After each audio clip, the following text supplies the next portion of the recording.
വയ്യാതായി പണികൾ പലതും ചെയ്തു മക്കളെ പോറ്റി വളർത്തി സ്വത്തുക്കളെല്ലാം അവർക്കെഴുതി നൽകി. മക്കളൊക്കെ നാട് വിട്ട് വമ്പിച്ച നിലയിലായി. അച്ഛനമ്മ മാത്രം വീട്ടിൽ ഒറ്റയ്ക്കായി. വാർദ്ധക്യം വന്നിട്ടും ചെയ്യും പിന്നെ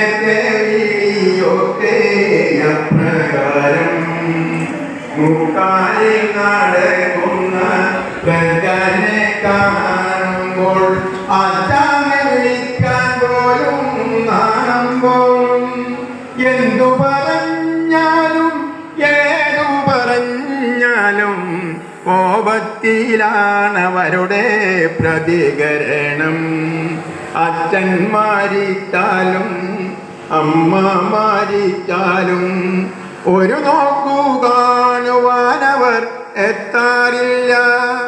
മക്കളുണ്ടായാലും മരുമക്കൾ വന്നാലും ഭൂസ്വത്തിലാണവരുടെ എത്തെ നോട്ടം.